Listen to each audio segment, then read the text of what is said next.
Hi everyone, I hope you are well out there. We've got another little trivia quiz about glass, and in this particular one it's about the different types of glass. If you haven't been to my channel before, my name is Jeff. I'm a glass artist, and you'll find quite a lot of videos on my channel that are basically tutorials on glass fusing. Now, this little trivia quiz, only 5 questions. And as I said, it's about different types of glass. So hopefully I've got at least one in there that will stump you. Anyway, are you ready? Let's go.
So how did you go? Hopefully you got most of them, if not all of them.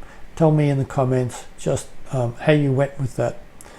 Now, if you've got any questions, please put them in the comments. I'll try and answer them for you. And if you'd like to have a look at more videos, there is some links in the description. And especially if you are a glass fuser, there are beginners through to more advanced videos on the channel.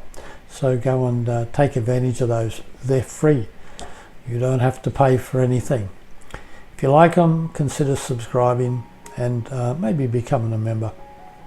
And if you look up here, you'll find a button about memberships. Down here you'll find one for subscribing, and there's a suggested video as well. And until the next one, I'll say bye for now.